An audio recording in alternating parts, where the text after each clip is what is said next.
밤 11시. 도시의 불빛이 하나둘 꺼져가는 시간. 당신은 지금 무엇을 하고 있나요?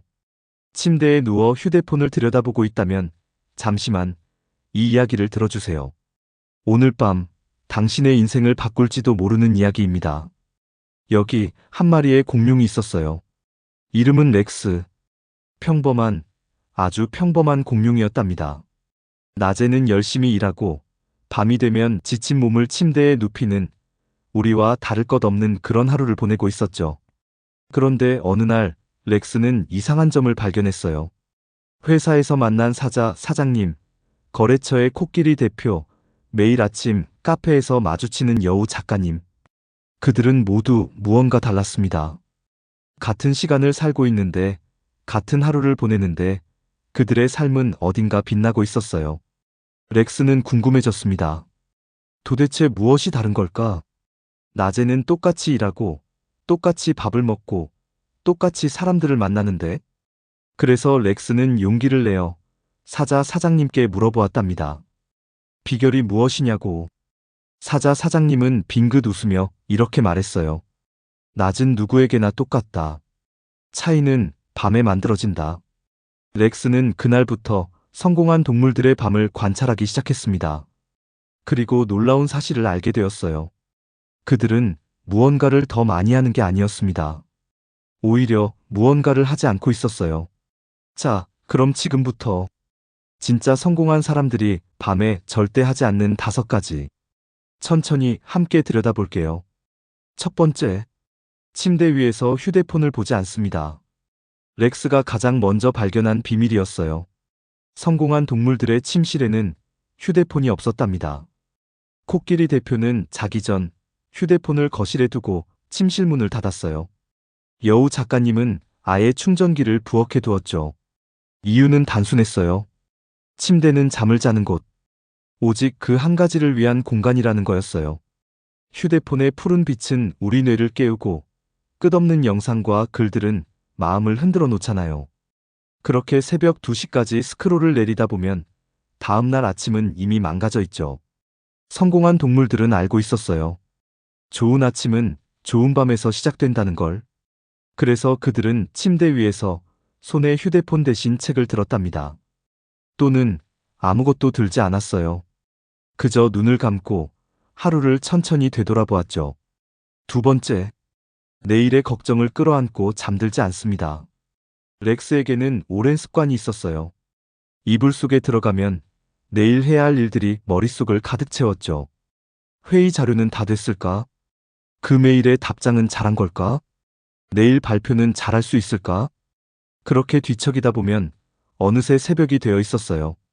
그런데 사장님의 책상에는 작은 노트 한 권이 놓여 있더래요. 매일 밤 자기 전에 그 노트에 5줄을 적는다고 했어요. 내일 해야 할 일 3가지. 그리고 오늘 감사했던 일 2가지. 그게 전부였답니다. 머릿속을 떠다니던 걱정들을 종이 위에 옮겨 적으면 신기하게도 마음이 가벼워진대요. 뇌가 더 이상 그것을 기억할 필요가 없다고 판단하기 때문이라네요. 성공한 동물들은 알고 있었어요. 걱정은 베개 옆에 두고 자는 게 아니라 노트 위에 내려놓고 자는 거라는 걸. 렉스도 그날부터 작은 수첩 하나를 머리맡에 두었답니다. 세 번째, 남과 자신을 비교하지 않습니다. 밤은 참 이상한 시간이에요. 낮에는 아무렇지 않던 일들이 밤이 되면 마음을 짓누르잖아요. 렉스는 자기 전 자꾸만 SNS를 들여다보았어요. 친구 토끼는 해외여행을 다녀왔고, 후배 너구리는 좋은 차를 샀고, 동기 다람쥐는 결혼을 한다고 했어요. 렉스는 작은 한숨을 내쉬며 생각했죠. 나는 왜 이 모양일까? 그런데 어느 날 여우 작가님과 마주 앉은 자리에서 들은 이야기가 있었어요. 성공한 사람들은 밤에 SNS를 보지 않는다고. 특히 누군가의 빛나는 순간들을 보지 않는다고요. 이유는 분명했어요. 밤의 비교는 자신을 갉아먹는 가장 빠른 길이거든요. 어두운 방에서 밝은 화면을 통해 보는 타인의 삶은 실제보다 훨씬 더 화려해 보이잖아요. 그리고 우리는 자신의 가장 초라한 순간과 타인의 가장 빛나는 순간을 비교하게 되죠. 여우 작가님은 이렇게 말했어요. 밤에는 오직 나 자신과 마주하라고. 오늘의 나와 어제의 나를 비교하라고. 그것이 진짜 성장이라고요. 렉스는 그 말을 곱씹으며 휴대폰을 멀리 밀어두었답니다. 네 번째, 자기 전에 무거운 음식을 먹지 않습니다. 이건 렉스에게 가장 어려운 일이었어요. 야근을 마치고 돌아오면 늘 야식이 떠올랐거든요. 치킨 한 마리, 라면 한 그릇, 그리고 시원한 맥주 한 캔. 그렇게 위장을 가득 채우고 잠자리에 들면 다음날 아침은 늘 무거웠어요.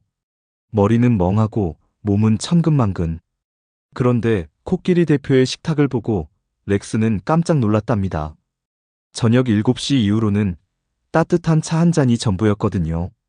코끼리 대표는 웃으며 말했어요. 위장이 일하는 동안에는 뇌가 쉬지 못한다고. 깊은 잠은 비어있는 위장에서 시작된다고요. 성공한 동물들은 알고 있었어요. 밤에 먹는 음식은 위장이 아니라 다음 날의 컨디션으로 쌓인다는 걸. 그래서 그들은 저녁을 가볍게 그리고 일찍 마쳤어요. 대신 다음 날 아침을 정성껏 챙겼답니다. 다섯 번째, 후회로 하루를 마무리하지 않습니다. 이것이 렉스가 마지막으로 깨달은 비밀이었어요. 대부분의 동물들은 밤이 되면 그날의 실수를 곱씹어요. 왜 그렇게 말했을까? 왜 그때 그 결정을 했을까? 왜 좀 더 잘하지 못했을까? 그렇게 후회의 늪에 빠져 있다 보면 잠은 멀어지고 자존감은 무너지죠. 사장님은 렉스에게 말했어요. 자네, 하루의 끝을 어떻게 마무리하나? 후회로 끝내면 다음 날도 후회로 시작된다네. 성공한 동물들은 하루의 끝을 다른 방식으로 닫았어요. 오늘 잘한 일 한 가지를 떠올리는 것. 아주 작은 것이어도 좋았답니다.